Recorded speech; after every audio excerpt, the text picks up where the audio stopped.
So welcome back to the Graphfit podcast. We've actually just had a full-on discussion over what episode number is, and we don't know, so we're just not going to say it. We think it's 6, but it could be 5, it could be 7. But today we have Mr. Ollie Carson. Hello. Welcome to the podcast. Thank you very much for having me. We've also just had a full discussion about Liverpool postcodes and how territorial it is. So if there's any Scousers out there, you'll know what we mean. And you'll also know that we're not Scousers, which we've also just spoke about that as well. One Scouser in the Graphfit offices, I've learned. Yeah, so everyone thinks that everyone's Scouse, but we're actually not. Just the same way I think I could call you a Cockney. Yeah. But you absolutely not. I actually am a Cockney. Oh, right, okay. That makes sense. Anything south of Birmingham, we're like, it's not south. He's a Cockney. He's a Cockney geezer, that one. As we get Fee with it as well, don't we? Yeah. The Fee is pretty much just mute the whole time she's there because you don't understand what anyone's saying.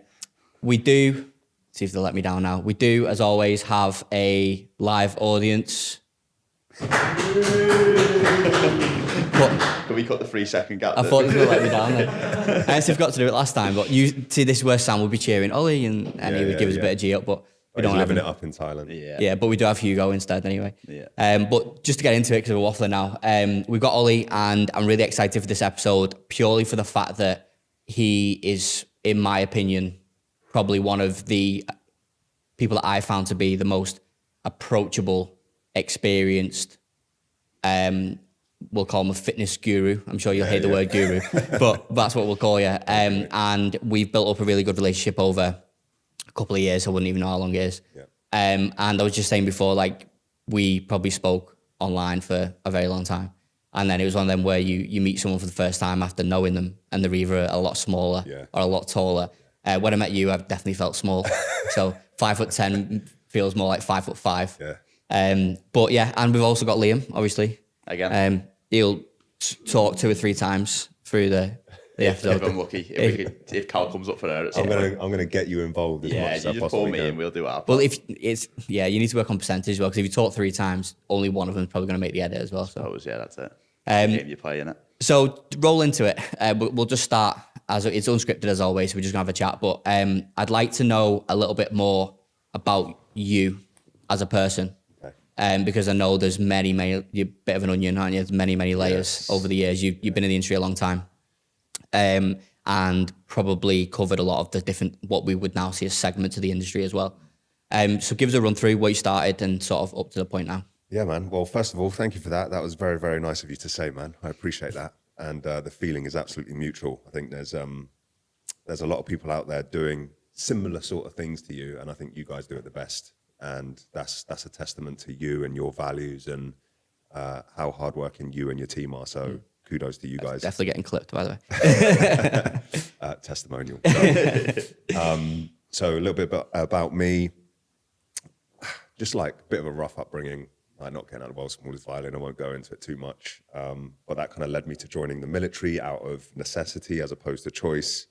And then kind of long story short with the military, kind of operated at a really decent level, was para-trained, was physical training instructor to paratroopers, really fell in love with coaching and getting the most out of the blokes and smashing them and that kind of thing. That's kind of where I kind of started in the industry unofficially, if you like. And then I went through a messy divorce where my ex-wife, the bitch, cheated on me. No. Shit happens. Whatever, it doesn't matter. We'll dig into that one. Yeah, we'll dig into that. So messy divorce, and saw a job opportunity to work with Jay Alderton, who's a big figurehead in the industry. Followed him on social media for years, ex-military guy as well. And he was opening Grenade Fit, this gym in Chichester. I don't know if you remember it. Just interrupt for 1 second. Yeah. So this is now starting. This is even before I've come into the industry, right. And that was then probably. If I looked back at the time when I first was aware of you, that was probably the last year or so, right. Maybe. So that's how probably early I am into the industry. Right. So this is, and sorry I am interrupting, but this is the whole reason why I wanted to do a podcast in the first place, because I haven't been in the industry for that long compared to people like you, and I am genuinely, selfishly interested in all the years before that. Yeah. Because I know the state of the industry now, and I could say all day, well, I know this, and it was so different, and that's kind of what I want to dig into. Yeah, so, saw this job opportunity, saw Jay talking about it on socials, and I was going through this divorce, and I thought, I'm going to take a stab at it. And I applied. And I think it was just a case of sending them a message or something on social media. And so I did that. I don't know if you know, but in the army, when you decide you're leaving, you have to give a year's notice. It's because like blokes get pissed off on exercise or on operations, and they're like, "Fuck this, I'm not doing this anymore. Spit a dummy out. I want to leave." And to prevent people from leaving all the time, because things do get tough, they say you can put your notice in once you've served your 4 years, but you have to serve a year. And then what usually happens is blows over a little bit, and a couple of months go past, actually, this isn't too bad. You've done some adventure training, and you're with the blokes, and actually, this is right. I'm signing back on. That's how they keep you. So I went to, at the time, the regimental corporal major. It was in the Household Cavalry Regiment, so we call them corporal majors, not sergeant majors. Not relevant, just in case someone pissed me off. What's a corporal major? But anyway, so I went to the regimental corporal major. I was like, look, this is my situation. Wife's left me. Seen this job opportunity. It's an amazing opportunity. What do you reckon? And they just squared me away, which is almost unheard of. They were like, look, you're going through a bit of a shit time. We're going to let you out, which is unheard of. So I was going through the application process with Grenade and ended up getting the job, which was amazing. So moved my whole life down to Chichester. 1 week I'm in the army. A few weeks later, I'm moving my whole life down to Chichester. That's probably a full episode in itself, isn't it? Getting used to that was crazy. That was absolutely crazy. I mean, people from all over the country and actually from other countries were applying for this job. One of the guys, Matt Norby, became a close friend of mine, got the job. He was moving from Northern Ireland. So he ended up moving in with me in this flat. Never met this geezer in my life. Well, obviously never met him. Moved into the flat with this guy, big natural bodybuilder, handsome dude. And just started this completely new life, personal training in this new gym. And that was my entry into the industry, I guess. I don't know if you want to touch on anything else there, but that was how I got into the industry. Yeah, to be honest, the military side of things is interesting because it's unique. And I mean, that we know that there are a lot of military in the industry because they sort of, I guess, at some point in your military career, it's very physical and things, and people sort of turn that way. But what would be your opinion on the military community in the industry? Would you say that there is a community as such? The reason why I ask is because when I was at your event, probably, it might even be 2 years ago now, a year and a half ago maybe, the Birmingham event, I was sat on a table, and I'm pretty sure the whole table was ex-military, or at least. Maybe. So is there a military community within the industry, and sort of how do you see that? Yeah, there is. And what's changed since I got into the industry as an ex-military person and what's happening today that I see is a lot of the military guys are going down this like tactical athlete route. Yeah. So it's like, I'm ex-military, and there is a demand for it. I think with like the rise of things like SES, Who Dares Wins, if I'm to think about this a little bit deeper, glamorizing special forces, sort of commercializing military, it a little bit, commercializing it, bringing it into the public eye. Now military guys are going, okay, civilian people are intrigued by this stuff, and they almost like the idea of working with military people. There's like the discipline, there's the hard work, there's all of those components that make it attractive. So I think the industry now, a lot of ex-military guys are playing this tactical athlete thing, where you put on your cargo trousers and that kind of stuff, and you're running around doing all these functional things. But it wasn't like that when I started. It was just like, I was in the gym and I was known as the personal trainer who was ex-airborne soldier, doesn't take any shit. Does that give you a bit of a chip on the shoulder? Me, a chip on the shoulder? Just in general, do you think it would across the board? If you're known, because there's a real like alpha male, well, maybe if you're female, it might be different, it's not necessarily alpha male, but there's a real stigma that's attached to military anyway. But then when you're military and then you're coming out and you're working in the fitness industry with civilians, you are almost automatically, you're harder, you're more hardworking, you're probably going to get beasted more by that person. I think that was maybe the perception, and I don't think there's anything wrong with playing on that. I think when people actually started working with me, it was different. Like they actually realised I'm just a normal person. Breaking the barriers down, sort of thing. You've got to get a stereotype. Building connections with people and just showing them you're a normal dude. You've maybe done some things or you've had a difficult life or whatever, but you're just a normal coach, really. But the military definitely gives you skills and attributes that are applicable to business owners, personal trainers in general. And I think a lot of military guys now, if there's anyone listening to this who's military, who are worried about getting out, you'll smash it in the fitness industry if you can apply yourself and get good at marketing. Smash it. What would you say are, so if talking to that audience now, somebody who is in the military and is maybe looking to get out and the fitness industry is somewhere they want to go, what would you say are the real strengths that you get from it? And maybe even some of the weaknesses that you probably need to address at some point as well. So let's start with the weaknesses, because I think this is interesting. When I was serving, it was very much unheard of, or even perhaps maybe frowned upon a little bit, to be really present on social media, like talking to the camera and all. But I still did it. I saw the value in doing it years ago. It was Snapchat when I started. It was all Snapchat, which is weird because there's no like algorithm or whatever. Yeah. You know, I had followers, but I was speaking to nobody really. Yeah. But I was doing it. So that is really frowned upon in the military. I don't know anymore. I've been out for 7 years now, 7 or 8 years. So that could have changed. But I would imagine the blokes, especially higher up the chain of command, would be looking at that like, what the fuck are you doing? Yeah. Get to work, that kind of thing. Yeah.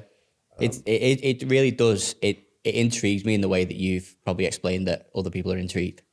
Like real, like stereotypical civilian, I guess, that is intrigued and would like to think that in another life you go, oh, yeah, well, I'd love to be in it. You know, everyone says it.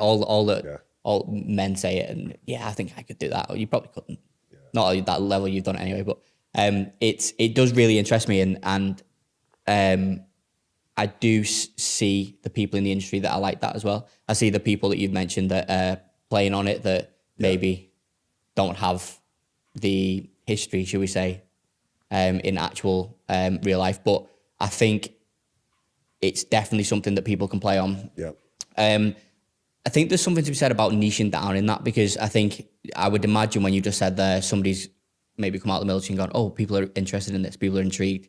I can use this to my advantage. And then also everybody in the industry is saying, you need to find a niche, and that's essentially where they probably put the two together, isn't it? Yeah. So you mentioned weaknesses. What about strengths?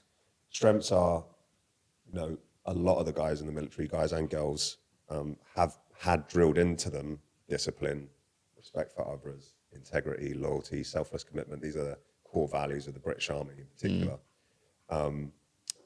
And that applied in a business sense puts you in pretty good stead. Yeah. Look after your clients, go above and beyond, be disciplined with the shit you need to do day to day, have respect for others, operate with integrity. Like you can't go, if you don't stray too far from those values, you can have a successful business. Yeah. So I met with Lee Matthews yesterday. He's an ex-military guy. He's an incredibly successful business owner, and he applies those values today to build his businesses. Yeah, and it's them core values that, and they're not specific to the military, are they? The core values of a good human being. A good human being. It's just that you're almost in good human being school for years, where like it's actually part of the stuff that you're learning and practicing and stuff. I think that's why it's so interesting, because there is a real sort of straight line, accountable, morally in line mission always. There's always something that they think of the bigger picture. There's something that means more. There's something that they sort of adhere to. And it's really difficult for somebody like me, or I guess anybody that isn't military or never been military, really difficult to sort of put it into words, how we see it. Well, I like to think of like your core values, and you probably got core values for Graphfit, I would imagine. Maybe they're conscious or unconscious, but they're a set of guidelines that you adhere to in all scenarios. I think of it as your North Star. Yeah. So if a situation arises or there's something happening, that a challenge that you need to address, if mine are printed off and on a board in my office, and I can see them and I know what the company's core values are, and you might not have a set procedure, an SOP for a certain situation. It might be a new situation. But if you handle that situation in line with your values, then you can know, even if it's the right or wrong decision that you make, you've done it with integrity, and you've done it to the best of your ability. Yeah. You can't ask for more than that. Yeah, it's almost like using what you know to make a decision. Yeah. And then, like you said, it probably doesn't feel too bad if that decision turns out not to be wrong, because you know that you've... Okay, I've done it Yeah. at least with my values in mind. I've never thought about it like that. Yeah. The North Star. Yeah. And it's a really cool way to break it down, because I think that's probably where you get buzzwords like procrastination and things, and people generally get lost, especially in the industry. Like we said just before coming, with the cameras were on, about there being so much noise in the industry, and it really being a difficult place for basically decision making for coaches and fitness professionals. And I guess that would be a strategy there that would directly help that. Yeah, definitely. A hard decision to make. Overarching principles that you adhere to on a daily basis. You know, sometimes we get caught up in the weeds of what strategy should I be doing to get clients online? How should I deliver my coaching? How do I do sales calls? It's all the ins and outs and the weeds. Yeah. If you've got overarching principles and you apply them to each area of your business, then usually you can't stray too far wrong. Yeah, like I say, there's not a playbook, is there, for every single eventuality in like the industry where if someone says this, you say this, and then if they say that, you say these things. It's like, if you just have these values, realistically, that should underpin the decisions that you make. At least send you on your way Yeah. to come into the answer or whatever it is. That's cool. I think that's some good food. Yeah, that's Cal graffiti on that wall over there. Yeah. Oh, you're going to get tomorrow. you're going to get your core values. Yeah, on the wall. that'd be all. Caffeine. I'll send you mine when I get back. Yeah, I'm definitely interested in it. Mine, I'll probably end up being lazy and just putting like something like, you know, where people put like "don't be a dick" or something. Mine will just be "don't be a dick." But that could be your underpinning value. It's Just don't probably be a not dick. far off. Yeah. It's just like human be a first, isn't it? Something I've always used is for Graphfit internally is like, for me, is just human first. So regardless of the situation, especially when there's been a lot of opportunity for us personally and for Graphfit, that if you made a certain decision based on financial gain, it probably would have actually been the wrong decision. Now we know. And along the way, I guess we've subconsciously used the method that you've explained, but we've always led with morals and being people. And I always put it down, so I always categorize it as being like, we're always just the Northerners. You put us in any group, especially in the fitness industry, any group of people, anywhere across Ireland, UK, other countries, and we're the Northern rugby lads that love a pint. Like, and that means nothing to some people, but it means everything to other people. Yeah, it's really important. I was sat next to a guy and a girl at the MMA school that I visited yesterday when I was in town, and something that I've noticed about Northern people is most people are like super, super friendly. And that comes across in your business as well. Yeah. You know, it's like playing to your strengths. Like if you're the Northern lads that like to have a beer, play rugby, you know, you can almost feel that in Graphfit. Yeah. You know, like I think you can, and one thing we'll go on to is culture, because I think that's something that we could probably talk all day on, I would imagine. But just going back to what you said there, there's we'll shout out GFan, Graham, our rugby coach. I've known him, he's been my rugby coach for my whole life pretty much. And he runs a company called Compare Systems, and he's always said to me, he said it for years, you won't go far wrong if you employ a Northern rugby player, because and it's similar to, it ties, and the reason why I'm saying it is because it ties into similar what you just said about the military, about having those morals, and you're generally a decent person, you're committed, and you'll pretty much do anything for them.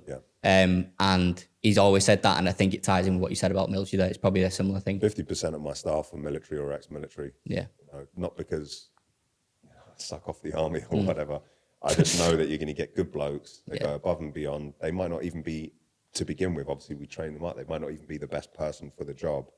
But I know that they're going to go above and beyond for our clients. Yeah. They're going to work hard. They're going to be innovative. They're going to think of new ideas. That's what you want from a team member. Yeah, we spoke about it every day. We've been interviewing this week, haven't we, for a couple of new roles, and we literally said on the call, we had a call with a lad about half an hour, and there's obviously only so much you can get to know with someone with a virtual call in half an hour, but we said, like, obviously the skill stuff is obviously semi-important. They've got to be able to do the role, but you can't really coach interpersonal skills, whereas obviously the skill aspect of the job, you can coach that in. If someone's a bit raw or they're not quite there yet, you can sort of spend time and develop them in that sense. But if someone's just a dick, or you can't really get away from that, and there's only so much you can do before you're like, oh, that's just how they are. So we kind of look for that. We look for the personal stuff first, and then all the other stuff's kind of moldable, isn't it? Yeah, and that's another thing that we'll come on to, because actually this morning I listened to one of your podcasts. I think it was around Christmas time. It was your 2024 predictions, and a large part of that, do you remember what you said in it? Yeah, roughly. I'm going to quiz some of it, Yeah. see where you're at now. But you talked a lot about team. Yeah. So I want to talk about that as well. But just to pick up where we left off there, then just I like to sort of move on a bit of a timeline. Or else these podcasts just end up, I don't even know what. I'd like to fly on the wall, but I still want people to actually make sense of it. So you took us up to J. Olson, Grenade, starting there. So from there, then how did it sort of pan out? So then, kind of journey in the industry from that point in a snapshot was building the personal training business, which was harder than I think people expect. Like, you think you're working with Jay Alderton in this big Grenade gym, or it's going to be all singing, all dancing. It looked fantastic on social media, but the reality was that the trainers in there were building new personal training businesses who've just moved into the area, no reputation in the area, no contacts, in a new gym, so no footfall. They're building memberships. It was really hard. So I built the personal training business, outgrew Grenade, opened my own facility, outgrew that, moved fully online, and then COVID happened. And because I'd already built a bit of a reputation as an online coach in the industry, people kind of knew who I was. I was kind of rubbing shoulders with the big guys now that are absolutely crushing it. Yeah. I was up there with the Callum Raystricks and the big hitters of the industry, getting results and that kind of thing. I had a reputation. And then when COVID hit, when people say I was inundated with messages, and I wasn't inundated with messages, but I had coaches messaging me saying like, how are you doing this online? What systems do you use for this? How are you doing that? I thought there's something here. I'm going to run with it. And that's where Supercharged Fit Pro was born in COVID. At that time, there probably wasn't that what we have now of people always say, don't they, about business mentors popping up that haven't sort of walked the walk, and that people are doing it left, right, and centre now. But that probably wasn't a thing at that time, was it? No, probably weren't people doing that. It wasn't. And there were maybe like that I knew of 2 or 3 big hitters. Yeah, that would have been like Phil Lerney, Phil Graham, Mark Cole's a little bit, like he was doing more the M10 gym stuff than anything. Like he wasn't doing like I think it's called Coaching Concierge or something that he does now. That was really it. Maybe Adam Haley a bit. But now it's like everyone does it. Yeah. I hate it. Like that's something we'll talk about. I hate the label of mentor. It's just we'll go on to that because I think there's so many different ways we can pull that apart. So I actually didn't know that you had your own facility as well. That was something that I didn't know. What made you push for the transition between gym and online, from gym to online? Just brutally honest, like, I mean, at that point, by the time I'd done that, I'd maybe been an in-person PT for 4 or 5 years running the facility. And I was just, like most trainers are, just burnt out from 5 a.m. sessions all the way through to midday, admin in the middle of the day, serving online clients concurrently, because I was still running the online business whilst I had the gym and PT clients. It was just not a great lifestyle. And then I built the online to a point where it was making enough money for me to go fully online, so I stepped away from the gym. And what, touching on that then, because again, another thing that we tend to find ourselves talking about a lot is if you're moving into online coaching now, should you have had years in a gym, on the gym floor, as an in-person PT? Is it okay to come through? I mean, I guess it's no one to really make that decision, is it? It's not necessarily whether it's okay or not okay. It's very circumstantial. But what's your opinion on that? Because obviously you've been through it all, really. Yeah. So this is part of the issue with what confuses trainers so much, is there's always, because dichotomous views are what do best on social media. You're not sitting on the fence. You're not grey with your opinion. You should do this. You shouldn't do that. That's what gets reach. That's what gets engagement, unfortunately. And you have educators saying you have to be an in-person PT before you move online. And then you have business coaches who say you don't have to do in-person PT. You can start an online business if you're in the corporate world. You've got no experience. And so it's so confusing for people to know. The reality is that there's no right or wrong answer. Would there be some value and benefit in serving people in person first? Probably. Can you start an online fitness business without having been an in-person PT? Probably. Yeah. So it's the same with anything in life. There's pros and cons to everything. It's a good point. That's what I mean by it is circumstantial. Like, I think the industry isn't black and white. No. It's very grey. Nothing's It's black pretty and white. much grey. Yeah. The whole industry is grey, and it's fuzzy and it's confusing for a lot of people. Like, I almost think that, like you said, it is a shame that unfortunately that's what gets reach. Yeah. It's direct opinions, and sometimes it's either, you actually said it on one of the podcasts I listened to, sort of the outlandish, bullish nature, even when it's not naturally you. No. People do that because it gets reach. Some people choose not to do that. Yeah. I would say for us as a brand, we've probably directly been at a disadvantage from not submitting to trends. It's so hard, by the way, isn't it? Yeah, because you're looking at what other people are sort of reaping off the benefits, but then you go in, I don't want to do that. Yeah. I really don't want. And I think there is such a simple lesson and I'm sure you'll go into this in more detail, but I think there is such a simple lesson in that for anybody in the fitness industry is being yourself is probably your biggest superpower. Well, being yourself and playing the game that you're playing there with not succumbing to trends, being overly controversial for the sake of reach and engagement. That I like to think of that as the long game. Yeah. Because I think a lot of people in marketing or in business in general will sacrifice the long-term integrity and credibility of their nature and who they are. They will sacrifice that for immediate gain of social media reach, views, potentially clients. Yeah. I've been in business for 10 years, maybe. So you can't stay in business for 10 years successfully if you sacrifice your morals, your values, and who you are as a person, because you just shit it out at the bottom end. Well, it's an actual fact. I don't know what the percentage is, but the percentage for failed businesses within the first year or two is ridiculous, isn't it? So if you've been in business for 5 years, 10 years, then Classic example, right? I'm not calling anyone out here, but it's really popular in the fitness industry now for coaches to do this hyper controversial effing and jeffing, C-bomb every other word. And they've grown huge followings. And I predict that they are not going to be that person in 3-4 years when they have family, etc. Yeah. Your entire personal brand and everything that you've built is going to be on it's a deck of cards, ready to topple, Yeah. Whereas if you've been I've got people who work with me now who say, I followed you when you were on Snapchat, starting at Grenade. And now they're joining me on this business. And it's the personal brand that I've built over the years from just being myself and being authentic that enables me to continually grow, irrespective of what I'm doing. Whereas if you maybe these people are like that. I could be wrong, but I don't think they are.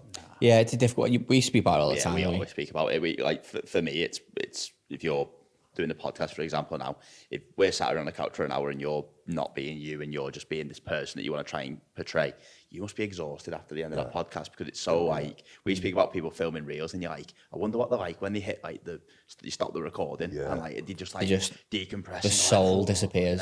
But you say it obviously running a business is not easy at all, but I think it's a lot more effortless when you're just doing you and just being you all the time, because there's only, I couldn't do it. If we were trying to be someone we weren't 5 years in, 10 years in, you'd be like, what am I doing now? And you're always chasing that next changing trend or changing next high. popular. You're looking for it. Whereas if you just turn up every day and you're just you, it's comparably easy compared to trying to be someone else. We talk about the fulfillment side of it a lot, don't we? And it sort of feeds into that. I think there's definitely been I think everybody will have it in business. We can only speak for ourselves, but I think there comes a time when you're grafting for years and you're putting everything into something where you sort of lose track of the reason why you started doing it in the first place. And then you start thinking, well, this is great, you're getting the results that you want, but the results aren't giving you the fulfillment that you wanted. And sort of the people, sports people at the peak talk about it all the time, like Tyson Furies and stuff.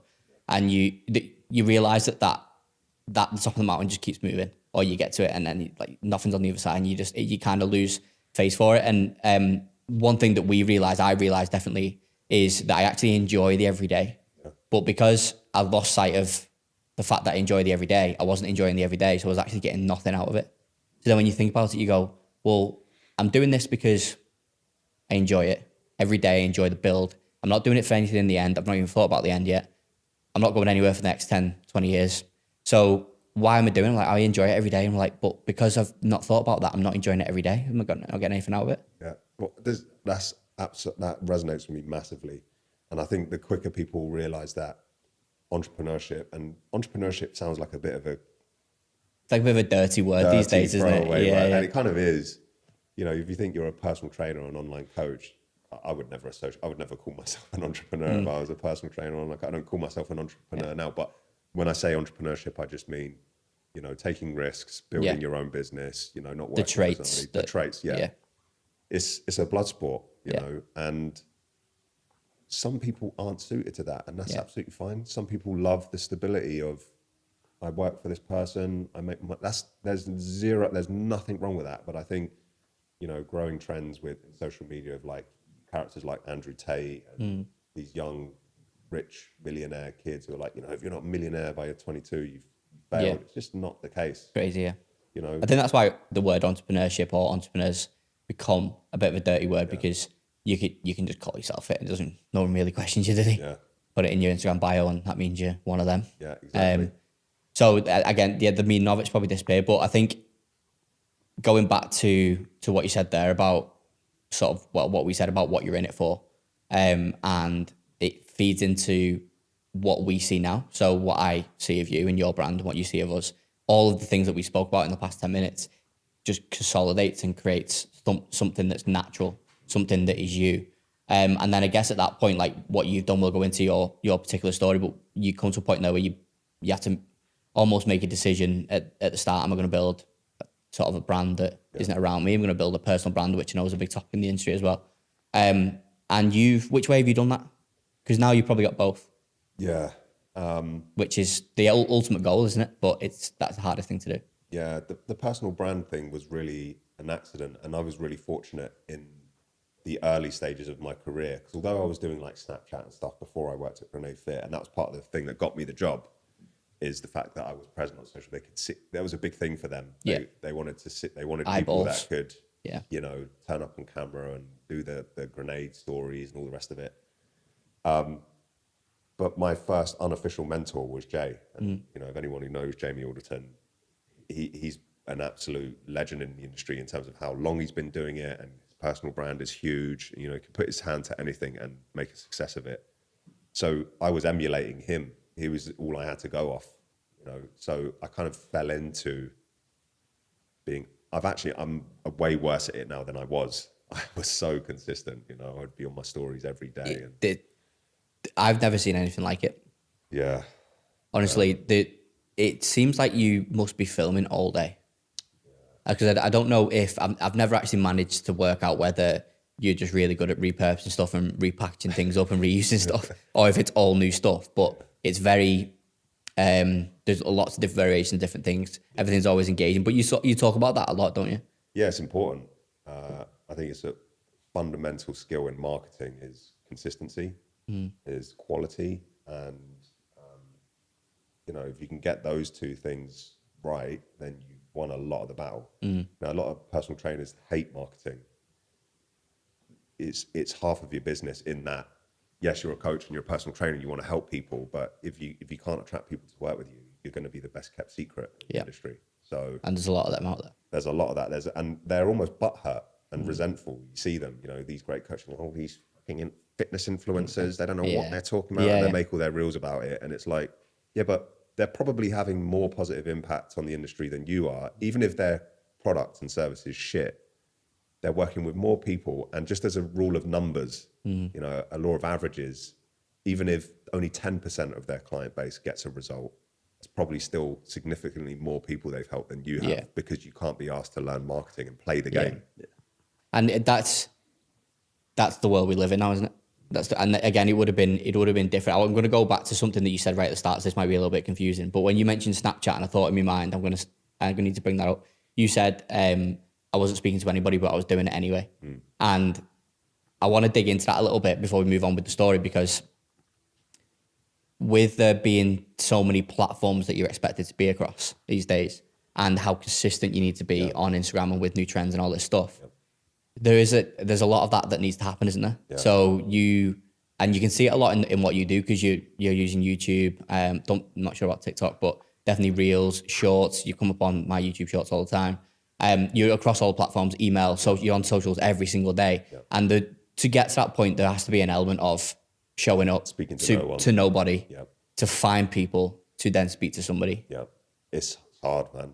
It's really hard. But I just knew it's not complicated, is it? I just looked at successful. I wanted to be successful. I wanted to make a career of it. I was leaving the army, and I just looked at what people were doing, and they were making content, and I just knew about them, and I knew about them because they were visible every day on social media. It's no more difficult than that. I think now we live in this. It's like people let perfect be the enemy to done too much. That reel wasn't great, so I'm not going to put that out. Or I don't think I've got my niche nailed down yet, or I don't think my Instagram bio is optimized, so I'm going to hold off on doing that. Just got to start, and get better from there. Yeah, I actually had this conversation with Tammy yesterday. She's going to hate this now. We're clipping it. We're clipping it. We're actually going to test now if she actually listens to the podcast or not. So Tammy started online coaching about just over a year ago, just sort of dipping her hand in and just having a little go. She's got a handful of clients, and I was like, she like sometimes posts, sometimes she doesn't, and she's like, oh, I've not really got the content, and I might just put you on, and just build this thing of you. And I was saying about testimonials, getting some clients just to film where they were at, what they were struggling with, what they've done, and where they're at now. And she was like, yeah, but I might get in. And she said about passion, I might speak to passion and get down. Don't need it. I went, just get them to fucking film on the fucking self-facing camera. She was like, yeah, but it doesn't look very good. And I was like, well, it's better than nothing. And I think that's where now, like you say, coaches getting this thing where, one, they don't want the sort of semi-self-embarrassment of putting a post on and it fucking tumbleweeds, or they go, I'm doing an Instagram live tonight at 7 o'clock, and it's like, only your mum turns up. And it's like, realistically, you've got to do that. People aren't going to come to you like just for nothing and go, I'm going to base myself on this page and then just see if they're going to post anything. Whereas you just get out there, do the reps and build, and then you kind of earn the right to get an audience and get engagement and get that sort of traction. Whereas if you're not really willing to do anything on the premise that you've got to do those posts that absolutely bomb and, like you say, do those question boxes where you're putting your own questions in. Everyone's been there. Like we've all done it. And like, I remember when you did it. So for anyone that's knowing, you might not even know yourself, Ollie. Liam was a coach. I guess still is. You still have. No, I'm retired. You're retired now, right? You were still coaching one person up until about 3 weeks ago. I had one PT. Shout out Marie. She definitely doesn't listen to the podcast. Yeah, look, she's turned up with a brown envelope once a month. Yeah, that's true. And so Liam was a coach, and I back in the day, that's part of Graphfit story. I did Liam's logo and all that stuff. And I remember that from back then. You was like that. You was consistent every single day. It was infographics back then. We were just smashing infographics. Me and Jay used to do a little pod. We used to do Instagram lives in COVID, and some weeks you'd get 50 people on, some weeks you'd get 6 people, and we just like, we're going to do it anyway. I had a podcast, a fitness podcast. This is before everyone was podcasting, obviously. That got to like number 5 in the health charts. It was called Team No Carbs Radio. Myself and Adam Boy Brown. You know, and like that just shows the power of 2 dudes, right? Who didn't know how to make a podcast. It was so hard to get it on iTunes back then as well, by the way. It was not like it is now. Nails, like it was so hard. Didn't know what, and we would just sit down and chat over one mic into the laptop together. It was the weirdest interview. Like we'd be sat here. One of them like snowball mic we'd be things. we'd be speaking to each other into the laptop. Yeah. And it got to number 5 in the health chart. But that's the whole reason why this podcast's happening now. How long have I said that I wanted to do a podcast for? But it was like you think, but it needs to be the best, and especially because we're in the game that we're in as well. We're sort of like this should be selling what we're telling people to do and etc. But and that's the reason why it doesn't have a name. It's just called the Graphfit Podcast. So it got to a point where I was just like, we are speaking to so many cool people every day, so many conversations. Where even the conversations that me and Liam have sometimes, I'm sat there thinking, that should have been a podcast. That was fucking good conversation. I've got a little, like ring doorbell camera in there, so I'm trying to like repurpose. So and in the end, I thought, I spoke to Reese from Passion, and I was just like, listen, I'm just going to do it. And one thing that came to mind when you were saying that as well is YouTube as well, because you've been over everybody that I probably follow. You've been doing YouTube for a while, and there will be times where you fall off and bits and bobs, but you've been doing YouTube semi-consistently for the longest period of time as well, haven't you? And that's another thing where you mentioned about Snapchat, you mentioned about the podcast and things like that, where you've got to get the reps in, you've got to do it, and you've got to learn, you've got to get data, you've got to understand usability and audience and stuff, and then you refine from there. I think it's important to note as well, by the way, like, although I've been making content for close to a decade, and like, you know, I do YouTube, I've got hardly any, it's probably not the right way to put it, small subscriber following on YouTube, gets barely any views. My Instagram content might get 30 likes, and some comments. Like, those aren't the metrics that I measure off. Do I keep doing this? Like, if I remove myself from that and look at the business and the general trajectory of the business and the impact that we're having, that's what this informs my decision as to whether or not I continue doing that thing. Yeah. And then probably, like you said at the start, those, I guess, rules, personal standards, whatever you want to call them, the things that you live by, I guess you combine all of that and you get to the right way. Yeah, absolutely. I think, and this is the reason why I was excited to have you on, because I was also conscious that I've listened to other podcasts and things that you've done, and I feel like everyone just sits there and goes, so how should coaches sell? Yeah. And then you go, well, what they should, and I don't want to do that. Yeah. Like, I think there's a lot more. I way prefer this, by the way. Yeah, I just think there's a lot more to people that people don't see. Even with you, you're an example of how you're very much you on social media. Like we spoke online and Zoom and things, but across social media for a long time before we met, and there was absolutely no difference when we actually met. But still, each time you talk, there's another layer, and you think, oh, that was interesting. You sort of go down these avenues, and I'm hoping that's what people get out of these conversations. Which is probably why they last like an hour and a half or something like that. What are we on now, Jack?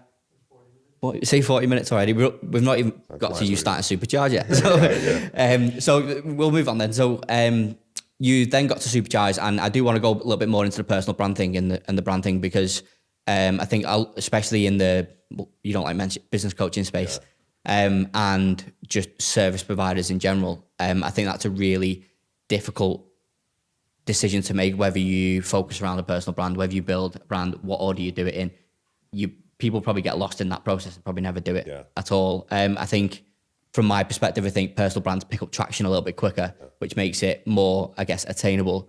But one thing that we've always stuck by at Graphfit, and hopefully this will help for people that are trying to make that decision now, is just thinking long term. Like you said before, the long game. In the end, what are you trying to build? And this plays into the brand that you build in, what it's built on, how you show up in the public, the team that you build, in the way that you build your team. All these things come together, and essentially it's the long game. That's what you're aiming for. And so you've built Supercharge as a brand, which in my opinion is now at a point where it's as powerful as Ollie Carson, which for me is the dream position. You've got the best of both worlds. I'm not saying you will, but if in 10 years you wanted to go, I think I've had enough, I mean, you're going to hand this Supercharged thing down to somebody, maybe a son or a daughter, or you're going to sell it, maybe, or something like that. There's an asset there that is worth something outside of you, but you've also got years of success for you in here that you've done and you worked hard for, that means that you can go your separate ways and you'll be happy. Yeah. And I think that's a bigger picture sort of lens to look through that people don't do in the industry. And I wish I could say that was planned and conscious. It's not, I'm very fortunate, and I thank you for saying that. That's great, and it is a nice feeling to be able to say, okay, if I decided tomorrow that I didn't want to do the Supercharged thing anymore, could I take my hand to something else potentially? Again, it comes back to the values thing. I don't want to hammer that drum too much, but when you build a reputation online with your audience, there's a general feeling and sentiment. If I work with Cal, I'm going to get quality. I'm going to get good service. Ollie is trustworthy. Ollie is disciplined. Ollie is hardworking. These are the things that I want people to think of me when they think of me. So irrespective of what I put my hand to, those are going to be the feelings and sentiments that people have. And again, that hasn't been conscious. It's just been me showing what I'm doing. Oh, I'm going to go and do an Ironman. Ollie is disciplined. Oh, I did this thing in the military. Ollie is hardworking. And so this is some of the side benefits of people just being themselves on social media rather than effing and jeffing and following trends and what's the next thing that's going to get me views. Just be yourself. Build that personal brand. It's a longer game to play, it is, but it will serve you in the future. And that's the point like you made earlier, isn't it? It's unfortunately, it is the longer game generally takes longer, obviously, but it gets you less gratification in the short term. And that's like what like I mentioned before about like, for example, us, we probably would have grew even quicker than we did, even though we grew pretty quickly, if it was Callum Edwards design, and it was my face over everything. It wouldn't look pretty, but it would. It wouldn't have gone quicker, mate. Could have gone backwards. But it would, and there's other people in the industry that have done that, and they are, ex-designer or whatever. But then, in my personal opinion, they don't have an asset or the impact that Graphfit has. So it's what part do you think the building the brand? So let's say the way you've done it is you've had your personal brand, which again, it's not necessarily planned, but what's happened is you've built this personal brand through all these values. You've then essentially created a brand off the back of it, which is supercharged. How do they fit hand in hand? What's the purpose of having the two? It's hard to sell what we sell as an individual, I believe. So obviously we sell like business coaching services for fitness professionals, and that has to be a very all-encompassing thing. It's very similar to what you guys do in many ways. If you position yourself as a service provider that delivers a lot of different things, it's quite difficult to do that as a one-man band. I am Callum, who will do your short-form videos, who will do your SEO for your website, who will do your graphic design, who will do your branding. It almost, even just saying it aloud, sounds like, wow, is this guy like a jack of all trades? Is he spread really thin? We are Graphfit, and this is what we do. Same with Supercharged. I'm not Ollie Carson, who does your paid ads, your organic content, your sales training, your systems, your process, your coaching delivery. We are Supercharged Fit Pro, and as a collective, we can help you do those things. So would you say in your case, the Supercharged Fit Pro brand is almost the amplifier? So you're essentially starting with Ollie Carson. All these things come with it, the services, the expertise that you've got, the morals and the mission that you've got. And then you sort of develop arms and legs through Supercharged, that then obviously through people and team and resources enables you to create more impact. I guess that's essentially it. And I don't want it to be confusing for fitness professionals listening to this. They would probably more on the edge of just focusing a bit more on the personal brand. Unless, of course, they had views. I always see like fitness professionals, they fall into kind of two camps. There's the coaches who love the coaching side and hate the business side. And they would be super happy with, 30 clients that they coach, making enough money that they can go on holiday twice a year and pay their bills and yada, yada, yada. Great clients, love getting the results. Hate the business, hate the lead gen stuff, hate the building and all that stuff. And then there's the complete opposite of that, the other side. If you know that you're the type of person who loves the game of business, you love building a team, you love, how are we going to grow this thing? How are we going to expand? If that's the thing that you love, then those guys work really well with the overarching brand style. Take like your Lewis's, it's Tribe. That's pretty much what they promote. JD Training. There's still a personal brand element within that. Joe still has a good personal brand, but he positions himself as, his logo, it's JD Training. And that enables him to scale and grow and build it bigger. So I guess the answer is there is no answer. No, again. But it sounds silly, doesn't it? But it goes back to the point you made earlier of everything's very circumstantial. And it's what feels right for you. And as long as you, I guess, are looking in the right places for advice, probably sometimes. Inspiration's a big thing for me. I think a lot of coaches and fitness professionals in general can probably lean into, just finding inspiration. And for me, I get, like I mentioned to you before, just before we started this, I've spent more time outside the fitness industry than I have in it. So lucky you. Yeah. Well, I'm not sure about that yet. I've got a couple more years in me. And so I believe that I have a slightly different perspective. And I guess you have as well. But because you were all the time in the military and all that type of stuff. But I look for inspiration outside the industry more than I do inside the industry most of the time.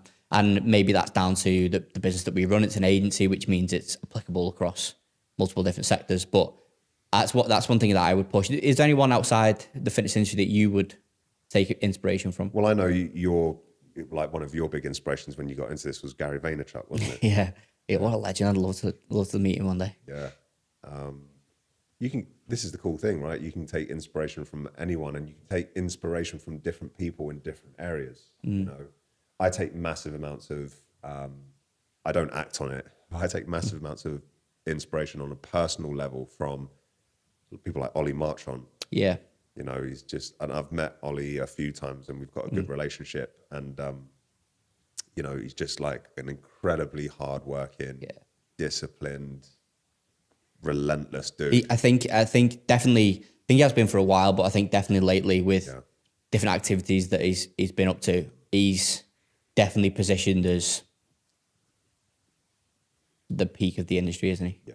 In many different ways. I think he's one of those, though, like you said before, that he's built this personal like, ethos of who he is, and anything that he turns his hand to, people will generally buy into because it's Ollie Marchon. So he brings out a supplement chain, you're going to go in and buy it because you like Ollie Marchon. Brings merch out, I want to wear it. We're going to mentor coaches with the PFCA. Yeah, like you want to do it because you're like, who's involved? Oh, Ollie Marchon's involved. Even like Performex, like we went to Performex and you're like, oh, who's involved in sort of getting that together? And you're like, oh, Ollie Marchon's like, send me involved with PFCA. And you're like, oh, probably be a good event. We're going to go along. Leaving breadcrumbs everywhere. Yeah, you just get that thing, like you say, if you've got that personal thing about you, people will, like in general, will buy into you as a person and whatever that thing is. If they kind of need it, they'll go, oh, Ollie Carson's involved in that. Must be good. I'm going to go for that. And nobody can copy that. No.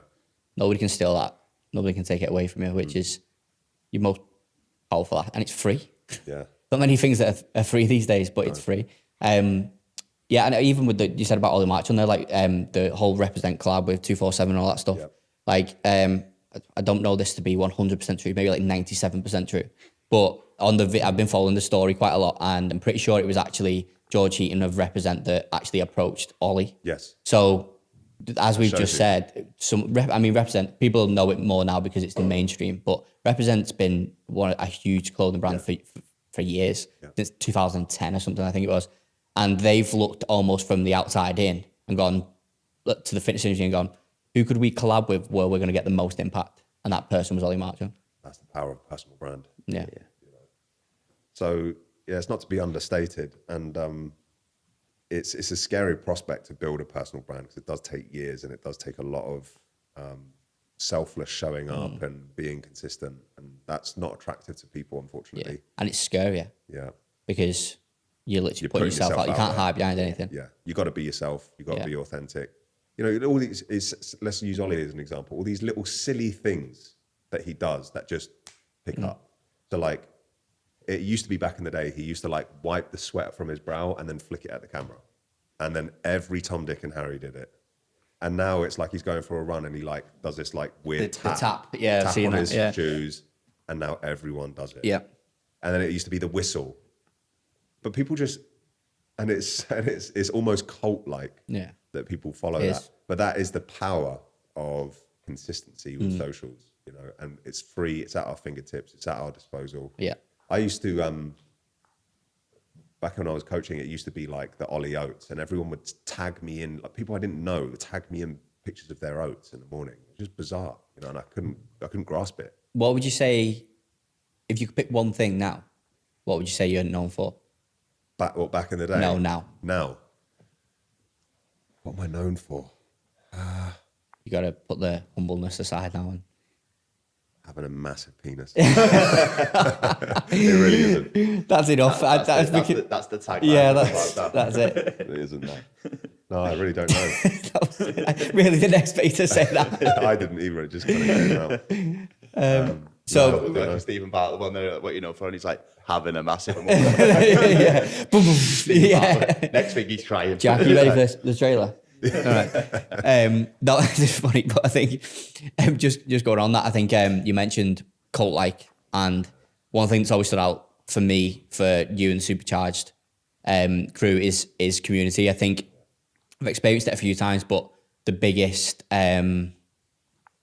impact it had on me was that Birmingham event that I mentioned, the one that I spoke at for you, and I couldn't believe the feeling in the room. It was a real weird thing. I've been in so many different, mentorship events, fitness events, all these other things, and there was, when I walked in the room, there was just a vibe.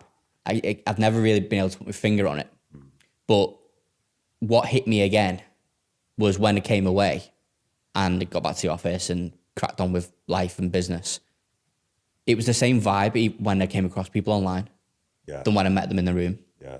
Which was really weird, because in that room, I probably knew 5 people and one of them was you, Yeah. and one of them was your wife, your partner. Yeah. And then when I came across them online and we worked with a few people and just had chat, like some of them I was just talking to, just found myself talking to. Some of them got my number now, I think. You need to knock that on here. Go WhatsApps left, right, centre. But no, and it was the same vibe. And I think one thing that I've learned about community is if you're a genuine person, a community is a lot easier to build in person. It's a lot harder to emulate online. When you feel the same impact from an online community as you do from an in-person community, that's like something that you really can't buy. What would you say runs that for you? What would you say? Is that something, again, because you mentioned before, you mentioned it a few times actually, where things, you've not over-engineered things, you've not purposely built things to be that way, it's sort of naturally happened. Is that a case with the community as well? Yeah, that's with the community. Yeah, it definitely happened by accident. There we go. There's the butty van. the butty van. Don't get the bacon sarnies in. This is where Jay goes now. I would say there's 2 things. Number one, your vibe attracts your tribe. So as it goes back to that thing of like, you attract people to you, similar to you, with similar interests, similar beliefs. And that's number one reason for being yourself online. And number 2, you only need one shit in your swimming pool for everyone to get out. So Bad apple. Yeah. You've got to be really careful about who you let in, and being able to say no to people on the front end is difficult, especially when you're building a business, turning away money or whatever. Yeah. But in the long run, if you've got a community of sound people, it just makes it easy to have a good community because you've only got good people there. And it feels like people stay for a long time. Yeah, definitely. People come for the result and stay for the community is what they say. And there's definitely truth in that. It's awful. I don't do it for this reason, but a lot of people stay in Supercharge and continue paying because they're almost like paying to access to this club of people that they like and they want to be a part of, and that's fine. Again, you'd struggle to put a value on it. Yeah. You really. You kind of have to earn the right to get there. Like people realistically, obviously they come in, they get what they need, they develop themselves, and if they want to stay in there purely for the community, then that's kudos to you in a way where you're like, well, you've created that community. Yeah. But you're saying that killed me. This shit in the swimming pool killed me. Then you were talking, and I'm just sat here going, trying not to. Yeah, you're going to reuse that one, aren't you? Yeah, I like that one. But like you said, the good thing about that is having that community where everyone's solid. They kind of like police the community themselves. They do. Like if like a dickhead comes in and you're the only dickhead, like you soon know you soon disappear. Honestly, our community is unreal. Like classic example, just this week alone, Levi, shout out Levi. I think he's very loud, the most energetic, loud. I see he's stuck from the event. Incredible dude, right? He seems like he's progressed a lot. He has. Yeah. But he messaged me this week. He's like, Ollie, I want to put on events for the Supercharge guys up north to just meet up, go for brews and have a chat, network, brainstorm ideas. I'm like, that is incredible. Sick. Yeah. Like off your own back, in your own time. Yeah. And he's in the Facebook group and he's managing it, and he's, so that's a testament to the type of people that we have in our community that just go above and beyond for each other. Do you see that type of person being a candidate to be a part of the team, part of your team? I always look for. So I always try and hire from within. I've only hired from outside once for his expertise in the area that you had them in. But yeah, like Dean and Alex, for example, were always the guys that would, off their own back, answer questions in the group, jump on calls with people if they had tech questions or whatever. Alex delivered a training for us on community before he was ever a paid team member. So yeah, I try and invite, and that's what coaches should do as well. If you've got great clients who are busy in your community groups, answering questions, always going above and beyond, that's a great candidate for somebody that you can say, there's a deal that we can do here. Maybe it's a trade in services, or maybe I pay you, but would you want to be someone who does X, Y, and Z? I think we've seen a lot of success in clients doing that, haven't we? I think it's worked for JD. Yeah. JD's done it. Our clients, Mark and Jess Ross, I think they've got 5 or 6 like success coaches now. Yeah. They're all graduated, as they say, from the program. And I think there's a lot to be said about that, isn't there? But again, I guess it depends on how strong your audience is and how much that I feel like there's a really important step before being able to do that. So I agree with you. I think hiring within, I think if we had if our coaches were designers, then I'm sure we would probably hire people. We have to go look on the outside. But if I think I would want to do the same, but What happens if you're not at the stage where your audience or your client base isn't that true client that you want? You know, you go through a weird stage in business, don't you, when you're growing, where you're figuring things out and you realize that you need to almost replenish your client base with actual people that you've decided you want to work with. Yeah. So how do you get over that hurdle? Well, if you need to do that, then you're not hiring team members anyway. Yeah. You know, if you're at that stage where you're like, these aren't my ideal clients, I'm not like jumping out of bed with a fire under my ass to serve these people. Yeah. I need to change my messaging. I need to go a little bit more all in on the people I want to work with. If you're there, then you don't even need to think about hiring team members at all anyway. You just need to get in the trenches with your marketing, in the trenches. Gay saying. Yeah, I've heard a lot of people saying that. Yeah, it's not good. In the trenches. But a lot of people say it about Dubai, don't they? In the trenches when you're on the beach in Dubai. In the sandpit, as you say. Have you ever thought about going abroad? Oh, well, I think you spend a lot of time abroad anyway, don't you? Yeah, I spend a lot of time over there. It's just not my cup of tea. Okay. Could never live there. Pretentious knobs everywhere. It's just not for me. I didn't think I've got the vibe 4 kids. You know, I just want to have a business that means that my kids get what toys they want on Christmas. Yeah. That's it. I think that definitely for me plays into the vibe you give away. It's okay to do what you want to do. Essentially, apply that to whatever you want. It's okay to build that brand because you want it. It's okay to work with that client because you want it. It's okay to earn that amount of money because you want it. Whatever you want to apply it to, One of the things that we do with our clients, by the way, on that point is, you know, a lot of business coaches or mentorships, they're pushing, you know, this client's making this much a month. A lot of our coaches are really happy to make $5,000 a month, $4,000 a month, $3,000 a month. They're super happy with that, and that's okay.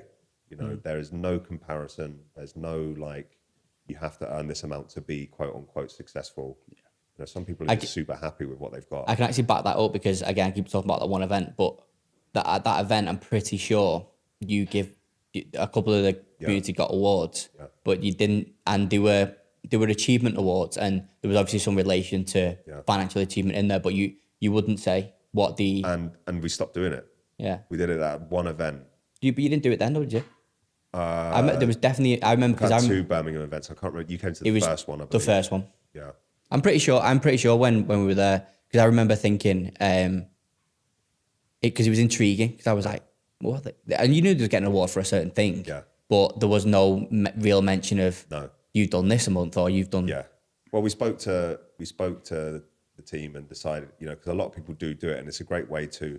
For me, it was more about celebrating the guys achieving something, you know, and marking that with an award. Yeah. But we just changed it recently. We took inspiration from Kieran at Total Mental Performance. He gives these caps. The caps, yeah. He gives the TMP caps. And it's not about earning a certain amount of money.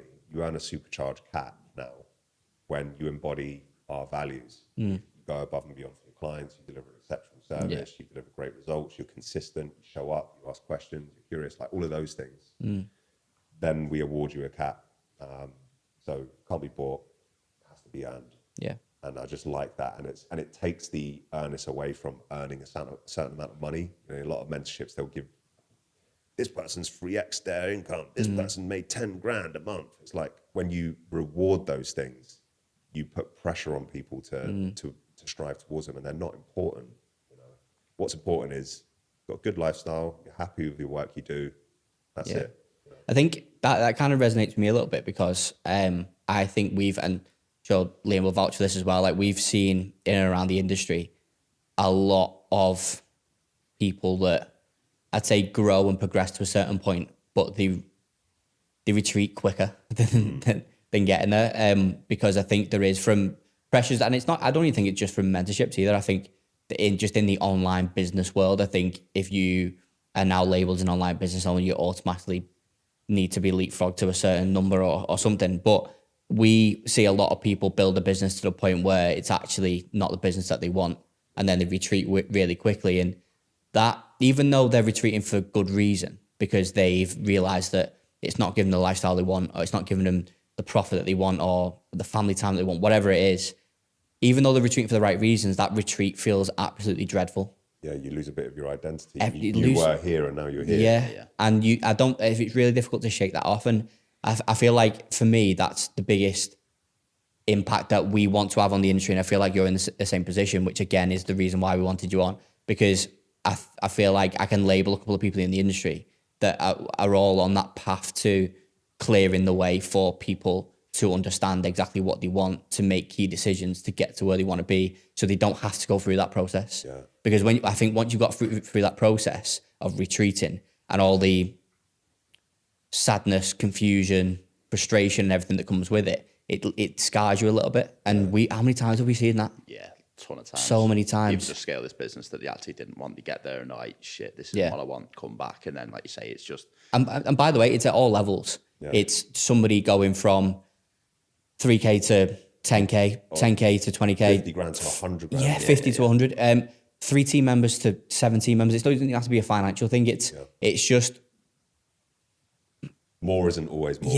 Yeah. And it's so frustrating. I genuinely get really frustrated about it because, again, I think I'm seeing it through a perspective of just care and people being happy in business. Because we've seen that 5 years we've probably come across, I reckon I can count on one and maybe two hands of clients that we've worked with that genuinely have it in them to build a multi-7-figure business. Yeah, they just genuinely have it in them. They're built different. They're just wired differently. They have different traits. They have different priorities, which is the main thing. Psychopathic. Yeah, it is I'd pull out like Laura Lamb for one, and she's just like a relentless. She's not a psycho, by the way. Yeah, not a psycho. But it's just relentless. Yeah. She's like KPI driven. She's built a team. She's really organized. She knows exactly what she wants, and she's built that business. And then people try and emulate that, but realistically, they don't really want that business. No. They just want, all they kind of want is just, like you say, enough money in the bank to go on holiday a few times a year, get the kids what they want, be able to go out and buy something without checking the bank account before paying the bill and stuff like that. And that's what people want to do. And there's absolutely nothing wrong with running a business. It's just like a lifestyle business. A lifestyle. Obviously a lifestyle business, again, it doesn't, it's relative, isn't it? Yeah. A lifestyle business depends on how much your lifestyle costs to begin with. Right, so you end up scaling a business that you can't, in the end, you're kind of scaling it for the people that are telling you to do it. So if you're at a mentorship where they're like, you need this business, you need to do 6 figures, we need to get this turnover up, we need to build this team, you've like scaled it for them and you're like, are you proud of me? And like, oh, they're not looking at you anymore. They're talking to someone else now and trying to get them to scale it up. And it's like, are you proud of me sort of moment? And they're like, oh, yeah, we're not really bothered. Like, it's not even our business, it's yours. And you're like, oh, I'm earning all this money. And it's just, like you say, it's not. And then you realise that your parents and your close family don't think of you any differently than when they did before. Yeah. No, they probably think you're more of a knob. Yeah. And you don't see them as much, which is a problem. Yeah. I mean, you could probably talk about that stuff all day, couldn't you? But with Supercharged, then I know what I know about it. There's a lot that I won't know. All we know is whenever we come across Supercharged coaches, they're always really cool, really nice people to deal with. Again, we know that from you anyway.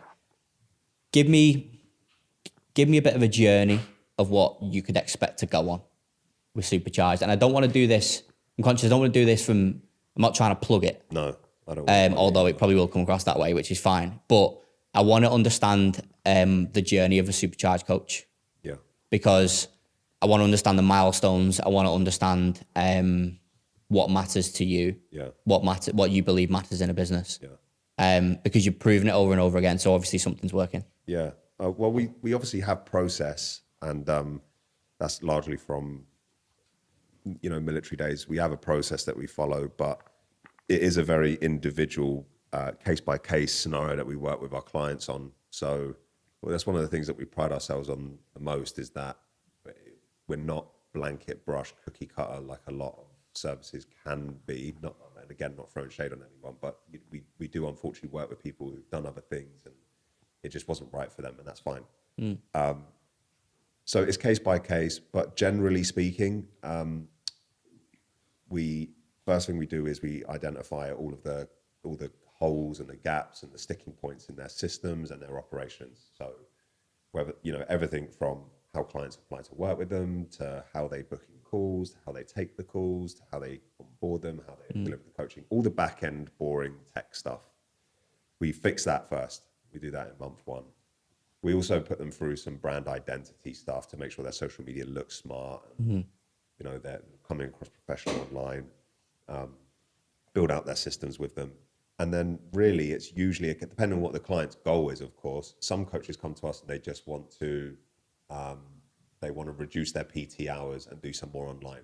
Some coaches come to us and they want to move fully online. Some coaches want to get to £10,000 a month or whatever it is. So the strategy will change depending on what the coach wants. But generally speaking, it usually looks like month one, systems and operations, sorting all that out, back end stuff, with a few quick wins to keep them bought in. Mm-hmm. And then month two onwards is really about lead generation and sales. So just helping them with marketing, helping them with their sales process, sharpening the blade with their coaching delivery, educating them to get better results with clients is a big part of what we do. So yeah, it's all hands on deck for 4 months. And what does your team look like to be able to deliver that? So we have Anna, who's like our brand strategist. So she'll sit down with all the coaches and go, what do you want your coaching business to look like, feel like? What sort of colors do you like? All that sort of stuff. And she'll build out social media template posts for them so that happens in week one. Onboarding call with me where I kind of map out what their journey looks like, what we're going to do with them, how everything works. We then have the coaches that will deliver strategy. So Dean, Alex, Joe, Lewis. These are all coaches that have either been there and done it or are currently doing it. Yeah. So like Lewis is doing it. Yeah. Joe Ballinger is doing it. Alex has done it and left. Dean is doing it. These are all guys that have done really well their online businesses. So people with credibility. Josh builds out systems. So we build out like onboarding systems and private members areas for clients and things like that. And then we deliver clinics on a weekly basis. So if you need support in a specific area of your business, it might be paid ads and marketing, or it might be organic content and outreach. You can basically book onto a clinic and get the support that you need once a month throughout the week as well. So there's lots of components to it, but we just try and make it as all-encompassing and as supportive as it can be. Yeah. And it's always going through different iterations. And what would you say, this might be a bit of a difficult question, but would you say, do you foresee there being anything that's missing right now that you're going to want to add in? And we'll lead on to projections then, because I want to go into that. But is there anything you've just mentioned? So I'm sure there'll be some things that you've not mentioned as well. But is there anything that what's next basically? Is there anything that you're going to be adding in to that? Well, I just invested in my own coaching recently. I paid $12,000 for 12 weeks for this company. Big dough. Yeah. Sounds rough. But I always get ideas and inspiration from these things. That's why I always invest in them. I like that. That's a really great idea. And one of the things that they do is they have full training on paid ad strategies, and they have specialists in the team that you can submit copy to. You can submit your ad creative, you get live feedback, and they help you manage like your KPIs and your metrics with paid advertising. And I think, unfortunately, at the minute, unless something drastically changes with social media algorithms, there's going to be a lot of pay to play in the next few months. Even with just looking at boosted posts, it's sort of your entry level, isn't it? But and it is limited in what you can do. But where a lot of clients are getting good results, there's even some clients that we run paid media for that we run a balance of boosted posts and full campaigns in Meta, because it depends on what the goal is to begin with, but depends on your organic, because I think that's what a lot of people get confused with paid media in particular, is they assume paid is something, a whole new thing, different to organic and different to everything you're doing now. And essentially it's just a refined process. It's more of the stuff that works, and then you make more decisions and you put money behind it to make more impact and get more eyeballs. But I think people think of it as a whole new thing, when realistically it's all built on the organic stuff anyway. Yeah, absolutely. Like Boost Post, we use that a lot of our guys. Fantastic if you've got a great follow-up process with new followers, if you've got a really well-optimized profile that does work well converting people from looking at your profile to following it, then Boost Post is an easy entry-level strategy to paid, where you can grow your following, get some conversations going with new followers. And if you know how to do that, like we offer lead magnets on the front end to new followers. Hey, name, thanks for the follow. GIF. I've got some free resources. Would you like them? I can send them in here. Yep.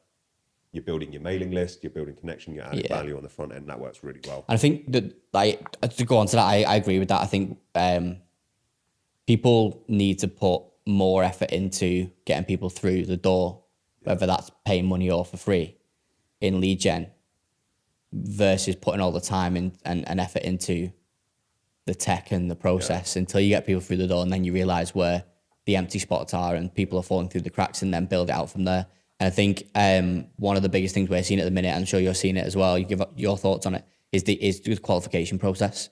I think people are now wise to, and there's so many different assets out there where you can quite easily plug in, done for you funnels and lead magnets and all this stuff. But then the next thing that happens is you get a lot of shit most of the time, and then it's about protecting your energy and your time and stuff. And qualification, like one thing that we always aim to do is just try and ultra qualify people during the process, and whether that's before or after the call, hopefully before the call, so you're not wasting the time. But is that something that, do you do that yourselves? Yeah, we do that. So there's two ways you can do that. A big change that we've made in our process recently that works really well is get someone to book a call and then do an application form. Right. Much better for booked rates, but then obviously upon reading application, if you see that they're not going to be a fit, whether that's affordability or just what they're after, then you can cancel the call, basically. Something else that works well is a 2-part sales call process. So you can have like a triage call, which is a short, like a 15 minutes or something. 10 minutes. Right. Literally just, what are you after? Where are you at? What are you trying to achieve? What's your affordability? Not in so many words. And then you can decide from there if you put them in for the full sales call. Full sales call, yeah. It's going to take 45 minutes, an hour. Yeah. So using that, but yeah, that's always going to be a problem, especially if you're running paid to cold audiences, you're going to get some. Yeah. Because like we always say when we take on new paid clients, it's we'll get you leads. Leads aren't hard to get. It's booked calls and highly qualified leads at that. That's the hard thing that costs you money these days, and takes a lot of time to refine creative and copy and messaging and all that stuff. And I think I think we're on the same path as you there. I think paid is going to become a huge part of the industry. I think all the platforms are forcing you that way. I think that probably maybe leads to you needing to invest more time in email as well, because I don't see a way that they can monetize email, but we'll maybe they will one day, but that's the beauty of it's email. Free. But not enough coaches use it, unfortunately. They think email's dead or whatever. But the way I think about email is, think about social media content. If your potential client is scrolling through social media, all they have to do is scroll up, and there's a good chance there's going to be another coach with a similar message to you just below. When you send an email to their inbox, they're usually on the toilet taking a dump. And when they scroll down, they just see more of your email. And so you've got way more captive attention in email.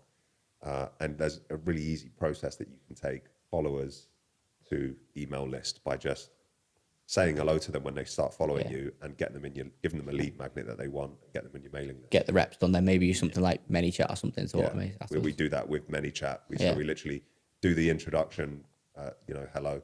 And then when they say yes, they want the lead magnet, you say, amazing, it's all set up on an automation, just DM and send me the keyword. And then that just does that through ManyChat. Delivers I think that sort of hybrid of it's personable automation, we would call it personable automation, where I think ManyChat's perfect for that. You've got like Watty is a good version of it as well, which is essentially the same, but for WhatsApp, that's a good one.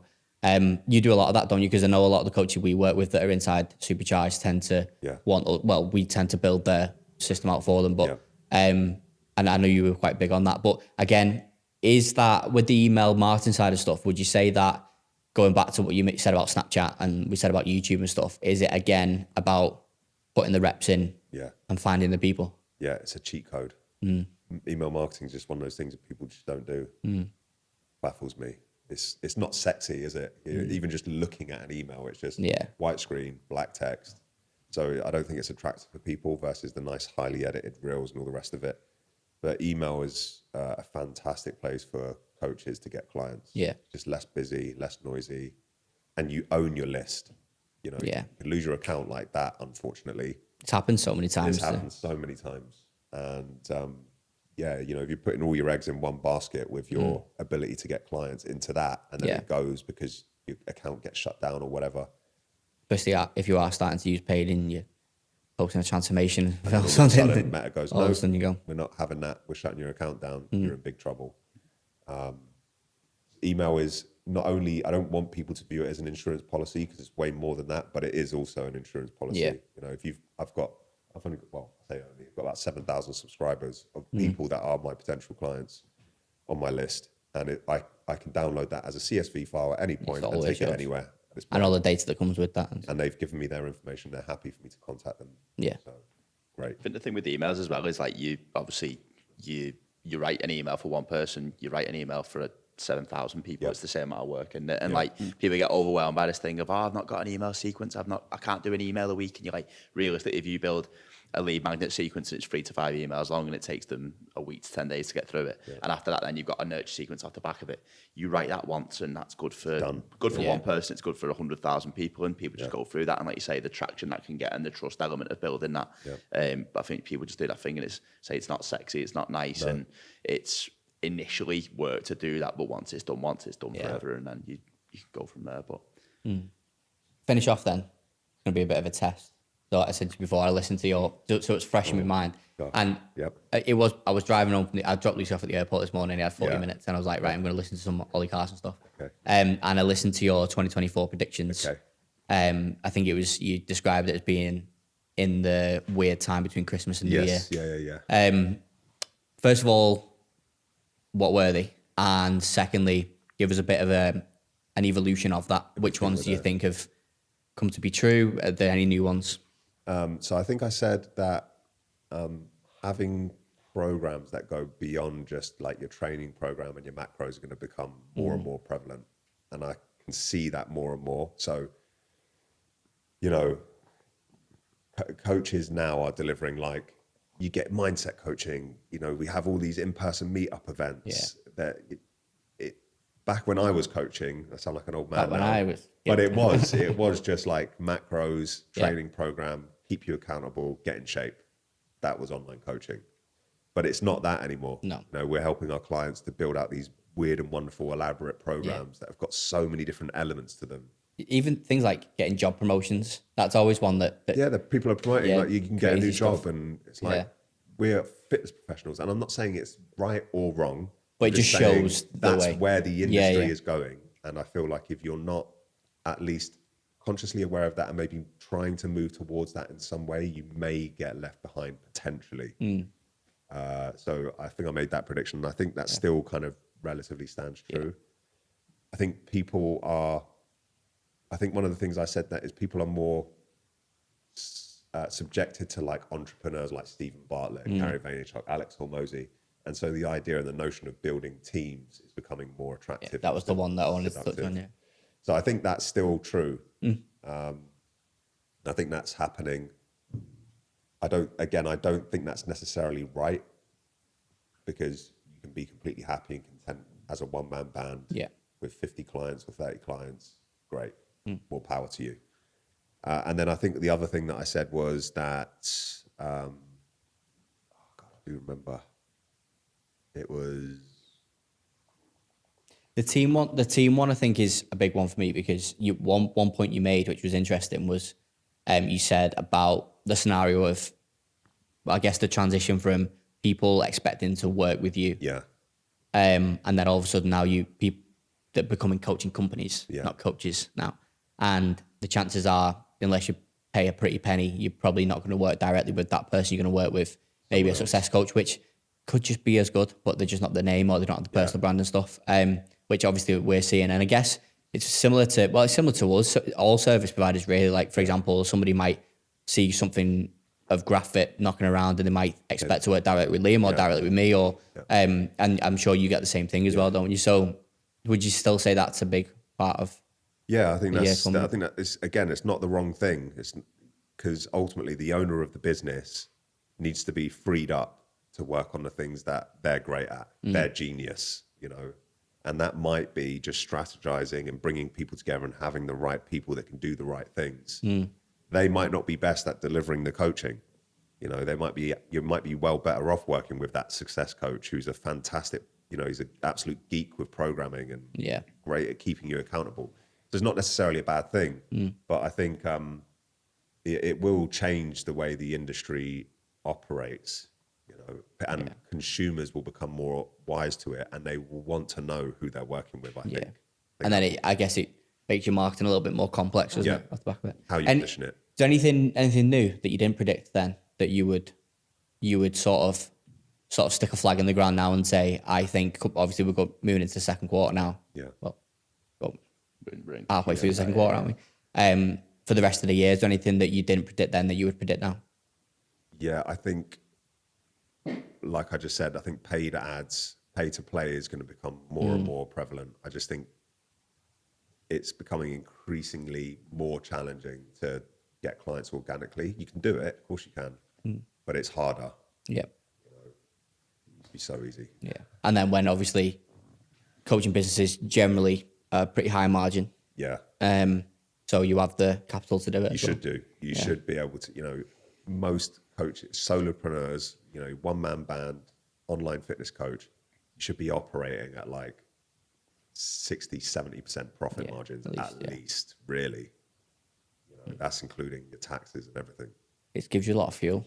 You've got a lot of money there that you can set aside. Even if you just did 10% of your income each month, you just made a separate account and you took, right, this month I made $4,000, for example. I'm going to put 10%, 400 quid into my advertising and ad budget spend.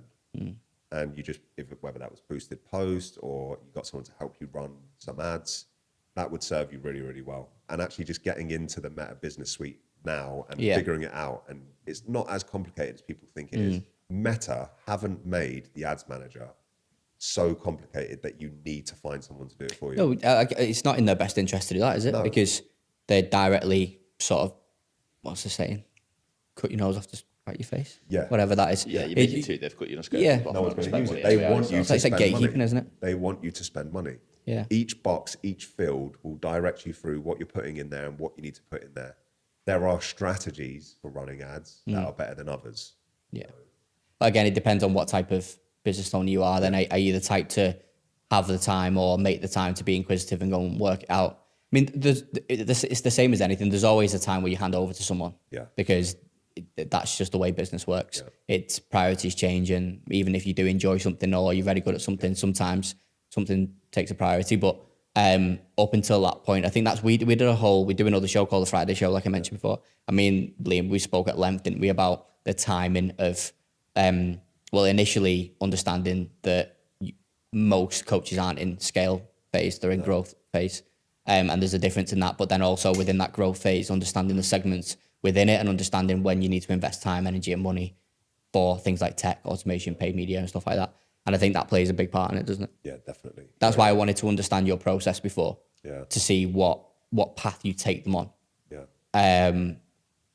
Which obviously clearly leads to results, which is if you go onto your Instagram or onto the site or whatever, there's results left, right, and centre, isn't there? Yes. It's obviously working. So it's great to see. And I mean, what's next for Supercharged then, just to finish us off?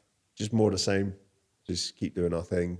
Like we're maybe kind of the outsiders in the mentorship space. We're maybe not the same as other mentorships, and I'm okay with that. We probably don't grow as quickly as other people, but that's fine. Yeah. Just, similar to you, I enjoy getting up each day and building the business and working with people. So I'm not in a rush. See where it takes you. See where it takes us. Cool. Well, we'll finish off there. Just for anybody that's got probably well over an hour now. I am a big believer in if the content's good and the right people are listening, they'll listen no matter how long it is. But that was a conversation between three of us, me, Liam and Ollie, that it was literally a fly on the wall conversation.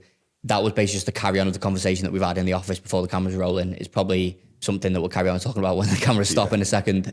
So I hope there was some useful nuggets in there. I think we like to help people along the way to make decisions. That's the idea of this podcast. It's for people to listen and go, I'm struggling with X. Can these people give me some nuggets that can at least contribute to my decision making? And I think there was honestly shed loads in there.